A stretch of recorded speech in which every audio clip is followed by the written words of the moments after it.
First time I met Jim was at a trial over the Patna incident. He was aloof and distant as he answered questions about that fateful night, the night a breach was found in Patna's hull. The first mate was trying to lower a boat from the ship and needed Jim's help.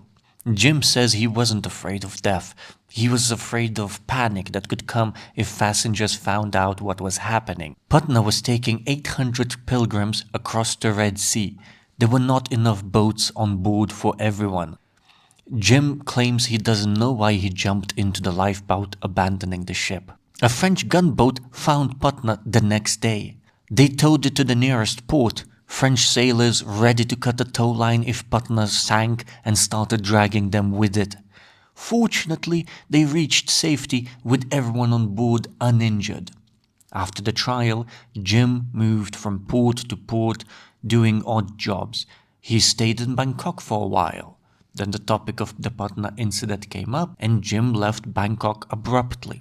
Eventually, he ended up in Patusan, a lawless place ruled by the Raja, who imprisoned Jim on his arrival in Patusan. Soon enough, Jim escapes the stockade. Nearly drowning in mud, he makes his way through the jungle until he finds Doramin, Raja's rival. Jim quickly makes friends with Dainvaris, Doramin's son.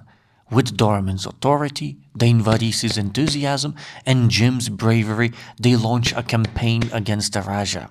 Jim finally found a place for himself. He is respected in Patusan. He marries a local girl after she saves his life by warning him of killers coming for him.